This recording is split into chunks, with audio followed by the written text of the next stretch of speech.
Hello, everyone. I'm glad to see those of you that have your cameras on, and I'm really jealous of people who get to be outside right now. As Angela said, I'll be presenting on how we can use social pedagogy as a way to work with return migrants. If it's okay with all of you, I'll be sharing my screen. I think that might be easier to follow. But before I do so, my name is Katrina. I'm currently a PhD student at the Faculty of Social Work at University of Calgary in Canada. And my master's research focused on rejected asylum seekers who had returned to Kosovo, which is where I am originally from. My co-presenter is Christine. She's just running late at the time, but hopefully she'll log in as we go on and she'll be here for questions. I look forward to the discussion that will be happening at the end. And I'm really thankful that all of you are here. So let me just share my screen. I'll just get right into it. As many of you might know, in 2014 and 2015, we saw a steep increase in the number of displaced peoples, and the European Union experienced the largest number of asylum requests. Kosovars, so I mentioned that I'm from Kosovo, were the fourth largest group of asylum seekers. However, 96% of them were rejected and forced to return back to Kosovo. So this is how I got interested in repatriation. And the other reason that I'm really interested in repatriation is because I'm a social worker, and increasingly we're expected to work with return migrants. So I'll just give you an overview of what this presentation will focus on. I'll provide a little overview of repatriation and how it came to be adopted as a durable solution, and then move on to talk about the links between social work and repatriation. Look at the presentation aims, and then really contextualize Kosovo. Every time I present, I know that lots of people don't know where Kosovo is, and so I find that important to do. And then we'll move into talking about various aspects of social pedagogy and its benefits in using it in frontline practice. And then we'll come together and conclude. I really like this to be interactive, so I hope there's going to be questions and discussion so we can learn from each other at the end. So repatriation refers to the rights of displaced peoples to return to their country of origin, and it is the preferred policy solution to migration crisis that has been adopted by the UN High Commissioner for Refugees, as well as the EU, the European Union. Even though it is adopted as a preferred solution, there's a lot of research that contradicts this, because it says that the majority of those who are especially forcefully returned to the countries of origin actually re-emigrate upon return instead of repatriating. And so it makes it a solution that's not durable, because it's not the end of the migration cycle, it's just a continuation of that journey. A lot of the research that's emerging just now is also really critical of repatriation being adopted as a preferred solution without really having research that highlights the voices of returnees themselves. And so what this research is saying is that repatriation is really there to serve the interests of global North countries rather than that of refugees and repatriated peoples. The first person to look into this was Chimney in the 90s, and he did kind of like an overview of how repatriation came to be as a preferred solution, and found that right after World War II, when during the Cold War era, it was resettlement that was the preferred solution. And this happened partly because global North countries really needed labor to fulfill the labor shortage that World War II had caused. And so because of this, they resettled refugees and gave them permanent residence or citizenship. But as the labor market began to be saturated and the Cold War ended, there wasn't an interest anymore in resettling refugees. And so that's why it moved towards repatriation. The UNHCR and the EU argue that repatriation is the preferred solution because returnees are going back home. But again, there's research that challenges that, because especially for refugees who have stayed in a country of asylum for a long time, they are not going back to the the same home that they left. And so that argument really doesn't stand. And so, as I said, I'm really interested in this because it's important to challenge policies that are not based on evidence, but also because as a social worker, I am going to be expected to work with migrant populations and return migrants in particular. And so because of that, it's really concerning that there's a dearth of social work scholarship that focuses on repatriation. And what current studies say is that there is a lack of attention because returnees are a politicized population. And so researchers tend to move away from them, but also because of the logistical difficulties in reaching this population.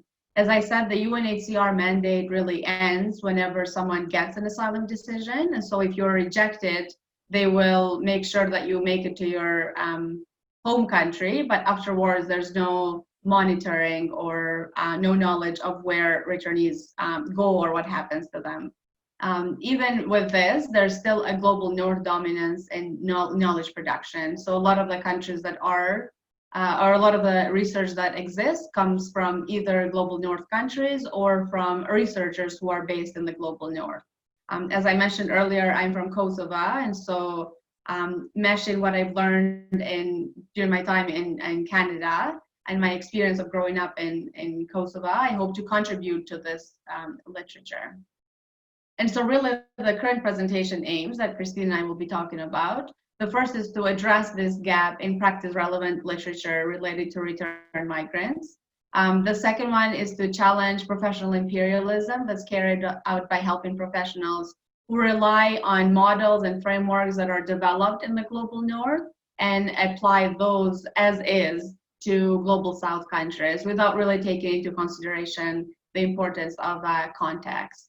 And the third one is to really examine the utility of a social pedagogy lens for helping professionals working with returnees.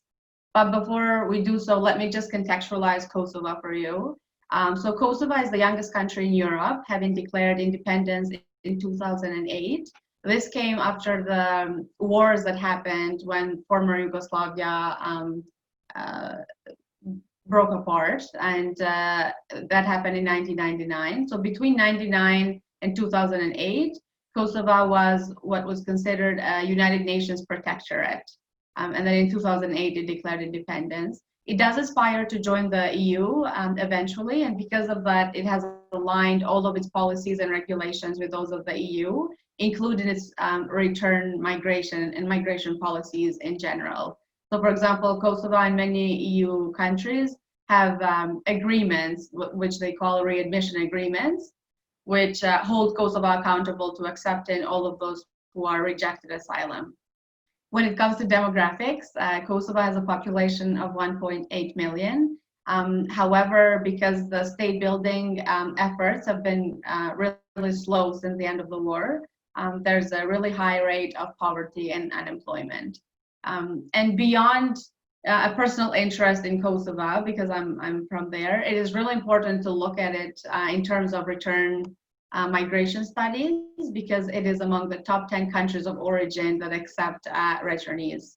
So ever since the war ended in 1999, Kosovo has admitted at least 250 returnees a month.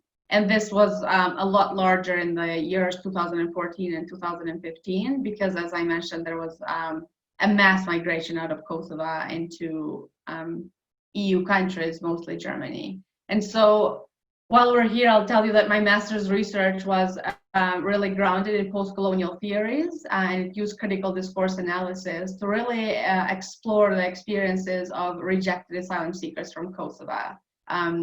Christine was my master's supervisor, and so together from those findings, we discussed of how we can come up with frameworks that really guide the work of not only social workers, but really any helping professional that is working with return migrants.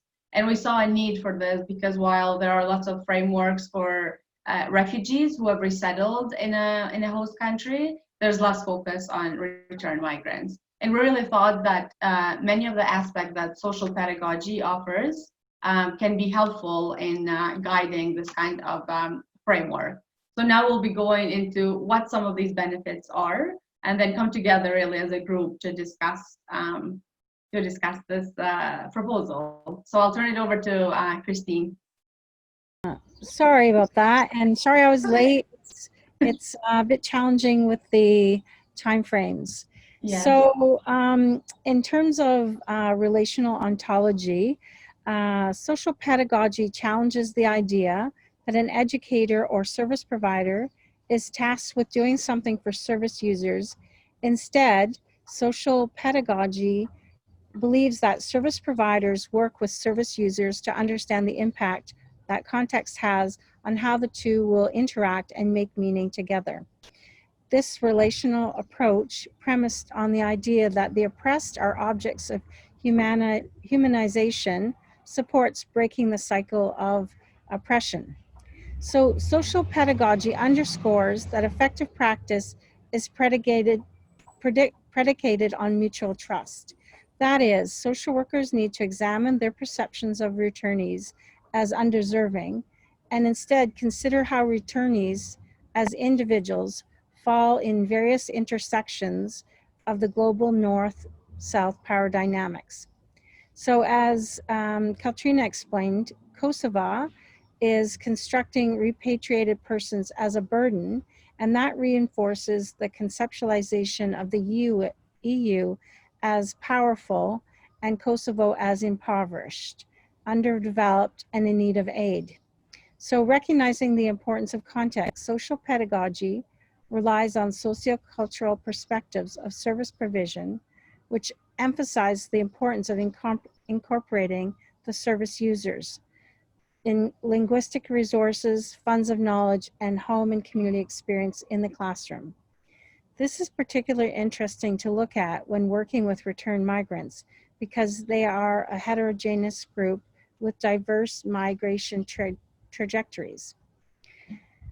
So critical dialogue is one way to move forward with this. It helps social workers to understand how social service users see the world. It's also grounded in belief that knowledge is created through interaction. Dialogue is particularly important when working with returnees who are served in the dominant ideology that repatriation is the preferred solution to migration. Helping professionals can counter these imperializing preconceived notions of what is best for returnees by allowing returnees to give voice to their own desires. Further, when social workers are cast as liberators of returnees, the oppressor ideology is reinforced. Instead, dialogue challenges the construction of social workers as expert and demands a more equitable engagement between social workers and migrants. For example, in her 2012 research with rejected female asylum seekers, Pisani calls for practitioners to give what she calls true voice rather than recolonizing the voice of asylum seekers and thereby perpetuating subjugation. Critical dialogue, she asserts, is the only way to authentically advocate, as it provides greater access to and an understanding of different communities and different worlds, and how individuals and communities interpret and give meaning to their worlds.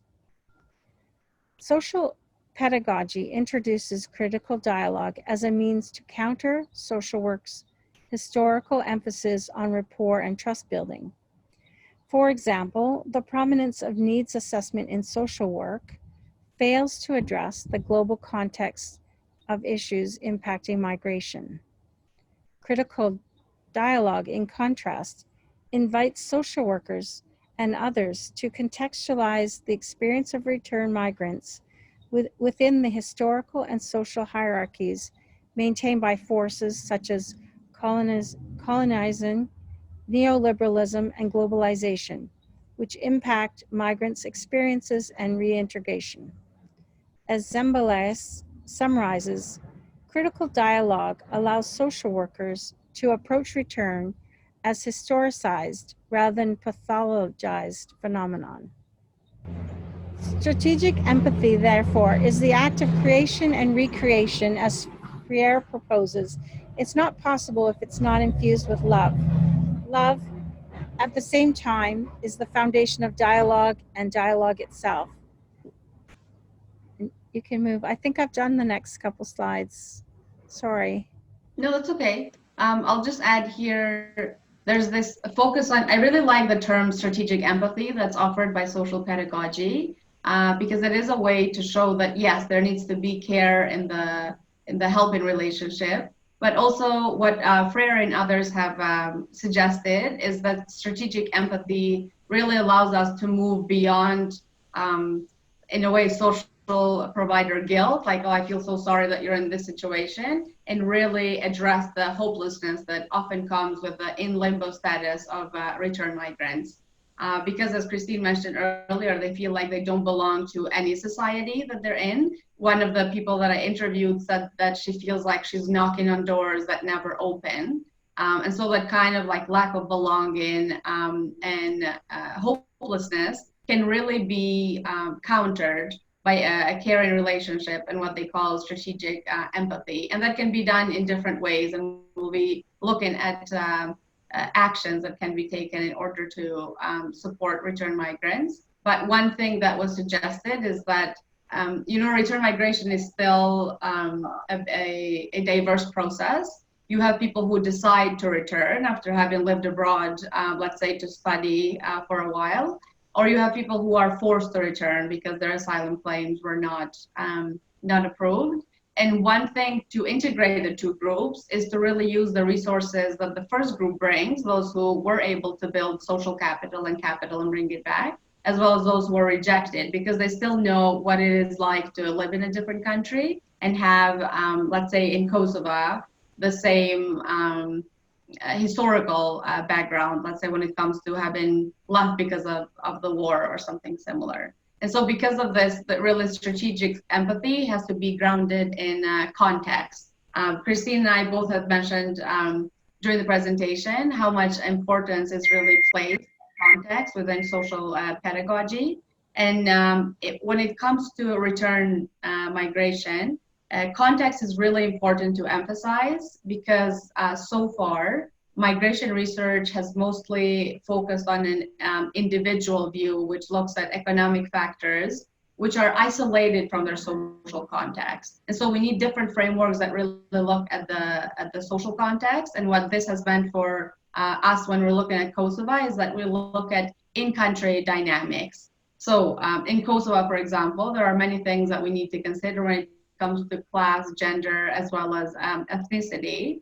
So for example, many of those who returned after the war belong to minority groups, and their experience is going to be necessarily different from the majority Albanian group because there's still a lot of pain and damage that was caused because of the war that hasn't really been reconciled. And so being mindful of that is really going to allow us to not only connect return migrants to their own communities and resources that might be applicable to what they're going through, but also in a way use their joint experience of having migrated and applied for asylum and been rejected as a way to bring different ethnicities together. Thank you, Angela. And the other thing that it's important to look at when we're looking at context is that we need to examine the historical as well as current stakeholders in repatriation and return migration. And what this means for Kosovo in particular is because Kosovo hopes to join the EU, EU holds a lot of power in Kosovo because if a policy needs to be passed, it necessarily needs to align with EU policies. And what this brings us at is that in addition to looking at the in-country context that asylum seekers and who have been rejected are going through, we also need to look at their transnational experiences. So return migrants don't only exist in one country or the other, but are really experiencing migration as an evolving process.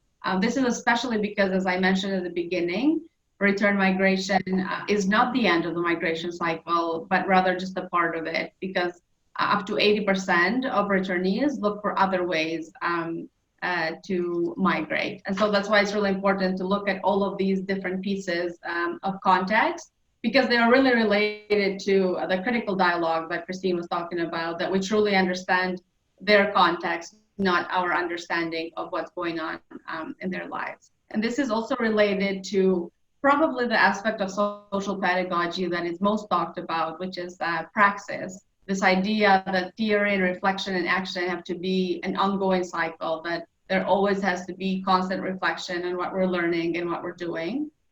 So praxis is really this cyclical and dialectic process of coming to know oneself and oneself's place within a certain issue, and direct that kind of reflection to structures that need to be changed. So when it comes to return migration, as social workers, we need to really understand, where do we stand in this environment where a policy is created without having spoken, without having taken into consideration the experiences of return migrants themselves. A lot of the time, unfortunately, social workers do become people who impose these policies that continue that cycle of oppression.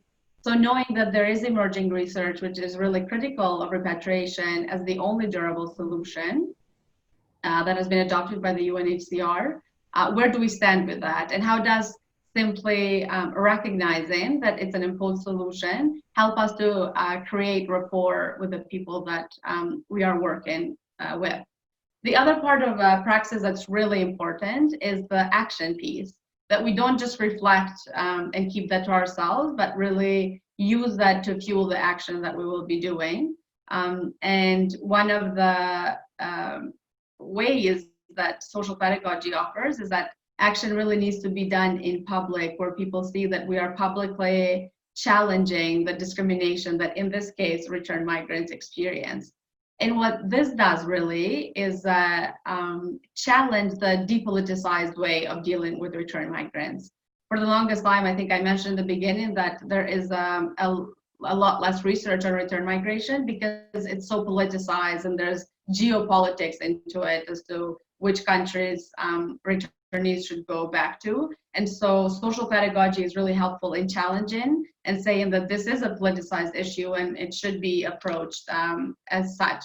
And in doing so, it really brings to the forefront that those individual experiences of return migrants are really shaped by both meso and macro factors. So for example, the meso factor or element, a lot of the people that I interviewed said that they experienced stigma when they returned, because everyone thought that while you lived in a European Union country, even if that was for 6 months, and they expected that these people would come back with resources, money that they could then invest in their communities. However, the journeys of asylum seekers are very different from that they are kept in detention centers and can't really integrate or work in the societies where they're living. And so again, there's this push against them, both from host countries that are returning them home, but also from their own societies that sees them as having failed in their migration aims. And one way to really include others in this action so that it becomes something that mobilizes the society at large is the use of art.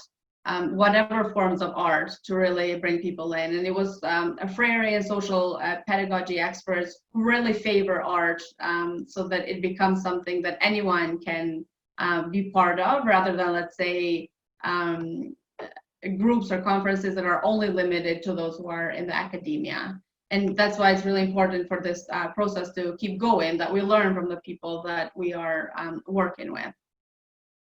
And so all of this really brings us to a few concluding points. What social pedagogy really teaches us about working with return migrants is that we have to be critical of universal frameworks that claim to be applicable to all countries. Even though that's why we took Kosovo as a case study, so that our framework would really be grounded in Kosovo's context. Yes, there are similarities between returning Kosovo and other countries, but there's always have to be this caveat that we need to consider where returnees are going back to and what the conditions in the country are. The other thing that social pedagogy itself proposes, that we always have to recognize the limits of social pedagogy itself, whatever they might be. And when it comes to return, a lot of the time, the focus on establishing that relationship with just the returnee is not enough. We need to go to the community, but also policy work. And what this brings us to is that constantly we have to remain aware of global power dynamics. And in Kosovo, what this has meant is the power dynamics between Kosovo and the EU, and who gets to make the decisions of whether people have to be sent back to Kosovo or not. And in order to always integrate this sort of power dynamics and geopolitics into our framework, we need that praxis, that constant reflection on theory and action. And so, yes, it's been really nice to work with Christine on developing this framework. And it is, social pedagogy really offers certain things that can be helpful. One of my favorites is, as I mentioned, strategic empathy, because it's just that phrasing that allows us to talk about the importance of love and care in the relationships that we create with our service users. Thank you.